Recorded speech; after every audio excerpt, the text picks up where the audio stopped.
अपनी फैमिली की प्राइवेसी के लिए भी। और अब तो ख़ास तौर पे मौसम ही बड़ा गर्म है, इसकी वजह से लोग चाहते हैं कि वो अपने गाड़ी के ऊपर काले शीशे ही लगा लें। तो इसके पुलिस जो है वो तो फ़ौरन उसको देखते ही एक तो उतार देती है और परमिट का मुतालबा करती है। तो इसका परमिट बनवाने का कोई सही तरीका क्या है? मार्केट में तो बहुत सारे लोग बैठे हुए हैं, वो रोज़ कहते हैं कि जी हमें 10,000 दो, 20,000 दो, तो हम परमिट भी दे देंगे। तो इसका कानूनी तरीका है क्या? और ये कितने, कई लोग कहते हैं कि जी 25% तक आप वैसे ही लगा सकते हैं, 50% तक तो आप वैसे ही है जो विजिबिलिटी अगर हो उसके अंदर तो काले शीशे इस्तेमाल कर सकते हैं। तो इसका बाकायदा जो सही जो कानूनी तरीका है वो बता दें।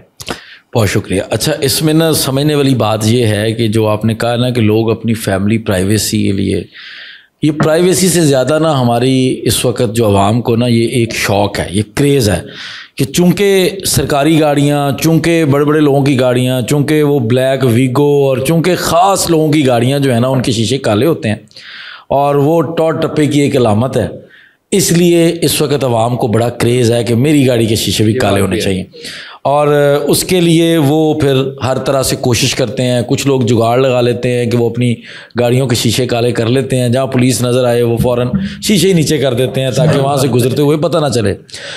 अब आते हैं कानून की तरफ। देखें, कानून तो बड़ा वाज़ेह है कि अगर जिस हालत में आपके पास कोई गाड़ी आई है, जो हालत उसकी कंपनी ने जिस शक्ल में जिस तरीके से उसको बनाया है, तो आपको मोटर व्हीकल ऑर्डिनेंस ये कहता है कि गाड़ी को उसी सूरत में रखना है।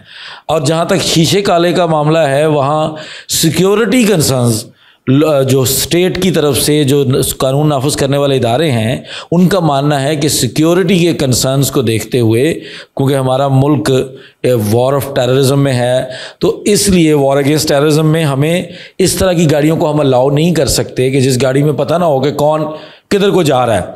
दो कि उनके सामने से कोई गैर कानूनी बड़ी गाड़ी, कोई महंगी गाड़ी गुजर जाए तो वो खैर है, वो सिक्योरिटी के तनाजुर में नहीं आती, लेकिन आम बंदे की गाड़ी को रोक लिया जाता है। अब उसके लिए वैसे असूलन ये कहीं नहीं लिखा हुआ कि आपने उसकी गाड़ी के शीशों के ऊपर से पेपर फाड़ने हैं। ये पुलिस अपनी मर्जी से और अपनी जगहगिरी से करती है, अपनी बदमाशी से करती है। ये उनकी बदमाशी है, उनका काम है। अगर गाड़ी उस तरह से है, वो गाड़ी को बंद भी कर सकते हैं, गाड़ी का चलान भी कर सकते हैं, वो लोगों को रोक सकते हैं कि आप इस तरीके से गाड़ी नहीं चलाएंगे। लेकिन ये उनके पास इख्तियार नहीं है कि अगले की गाड़ी के अंदर वो घुस के उसके शीशों को वो रिमूव करें। ये सिर्फ उनकी बदमाशी है या उनकी एक ताकत है, चूँकि कानून नाफिज करने वाला इदारा है और वहाँ पर आप बोल नहीं सकते, वरना वो चपेड़े मारेंगे, मार मूर के कोई नया केस भी डाल देंगे। तो हमारी पुलिस है, कुछ भी कर सकती है, पंजाब पुलिस दी टॉर है। तो इसलिए आप वहाँ पे इस चीज़ की बिना पर जो है वो आपको सरेंडर करना पड़ता है। अब आते हैं असल में इसका तरीक़ेकार क्या है। दो रीज़न्स हैं। एक सिक्योरिटी, कि आपकी कोई दुश्मनी है, आपको कोई देख ना ले, आपने छुप के ट्रैवल करना होता है, तो आपको उसकी ज़रूरत है। बिल्कुल। दूसरी मेडिकल रीज़न्स हैं। कुछ लोगों के वाकई प्रॉब्लम्स हैं कि वो सनलाइट में, वो इस तरह के मौसम में, और या डस्ट एलर्जी है उनको कोई सांस का मसला है, इस तरह की कोई भी रीज़न। ये दो सिर्फ रीज़न्स हैं, मेडिकल रीज़न या सिक्योरिटी रीज़न। इसकी बुनियाद पर कानून मौजूद है। इसकी बुनियाद पर आपका वजारत दाखिला जो है, आपकी वजारत दाखिला के पास ये इख्तियार है कि वो किसी भी शख्स को एक परमिट इशू कर सकती है, जिसमें उसको अलाउ कर सकती है कि वो अपनी गाड़ी के मुकम्मल तौर पर शीशे काले करे। 50%, 25%, 30%, ये कानून के अंदर कहीं नहीं लिखा हुआ। कानून के अंदर सिर्फ इतना ही है कि आप वाज़े तौर पर उसको देख सकते हैं गाड़ी के अंदर या नहीं। अगर गाड़ी के अंदर नज़र नहीं आ रही तो वो आपका 25% भी गलत है। अगर गाड़ी के अंदर नज़र जा रही है तो आपका 100% भी है, तो खैर है। और वो जो आपने जिक्र किया ना कि लोग गर्मी की वजह से भी, तो गर्मी के लिए बड़ी ट्रांसपेरेंट फिल्म्स भी ऐसी मौजूद हैं जो लगा के गर्मी को रोका जा सकता है, लेकिन हमारी आवाम शुक्र शकी के लिए ये काले करवाना चाहती है।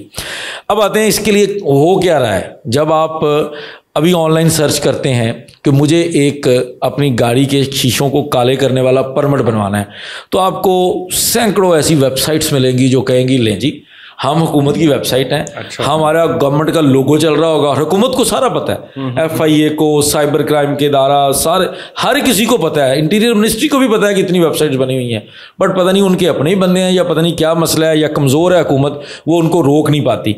तो वहाँ पर जाकर वो आपसे आपकी डिटेल्स लेता है, वो आपसे 20-30 हज़ार 50 हज़ार कोई लाख रुपए कुछ भी करके जहाँ पे आप फंस जाते हैं वो लेता है पैसे और आपको एक परमिट इशू कर देता है और कहता है अब आपने ये बार कोड इस वेबसाइट के थ्रू स्कैन करना है या आपने इसका नंबर यहाँ पे लिखना है, तो उसको बाकायदा वेरीफाई करवाता है बिल्कुल अपनी तैयार करदा वेबसाइट। लेकिन कानूनी तौर पर क्या होता है? कानूनी तौर पर अभी आज के दिन जब हम ये रिकॉर्डिंग कर रहे हैं, कोई प्लेटफॉर्म नहीं है जहाँ से लीगल ब्लैक जो टिंटेड ग्लासेस का परमिट है उसको वेरीफाई किया जा सके। कानूनी तौर पर कोई प्लेटफॉर्म हुकूमत ने बनाया ही नहीं है। एक दरख्वास्त जाती है इंटीरियर मिनिस्ट्री के अंदर, अगर आपकी दरख्वास्त उनको पसंद आ जाती है या अगेन आपका चाचा मामा ताया वहाँ पे है, आपका ताल्लुक़ है, आपकी अच्छी रिप्यूट है, वहाँ पे बना हुआ है कोई माहौल या किसी को भी आप किसी भी तरीके से मैनेज कर सकते हैं, तो आपको एक परमिट इशू कर देती है इंटीरियर मिनिस्ट्री और उस परमिट की बुनियाद पर आप अपनी गाड़ी के शीशे काले कर सकते हैं। लेकिन उस परमिट को आपके कॉन्फिडेंस के साथ ही मान लिया जाएगा, अदरवाइज उसको वेरीफाई करने का कोई रास्ता नहीं है। उसी तरह के परमिट और लोगों के पास भी होंगे, लेकिन उस परमिट को कोई बारकोड स्कैन नहीं किया जा सकेगा, उसका कोई नंबर किसी वेबसाइट के ऊपर नहीं डाला जा सकेगा। वो एक सिंपल परमिट होगा, मैं वो आपके साथ शेयर भी कर दूंगा ताकि आप उसको यहाँ दिखा सकें कि वो इस तरह का एक परमिट होगा और उस परमिट को आप फिर जहाँ पे भी आपको रोका जाए आप उसको दिखा सकते हैं और ये कोई भी ले सकता है।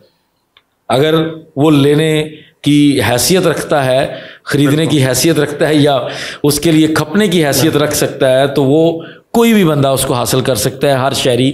ये दो रीजंस पर, सिक्योरिटी और दूसरा मेडिकल ग्राउंड्स के ऊपर किसी को भी मिल सकता है।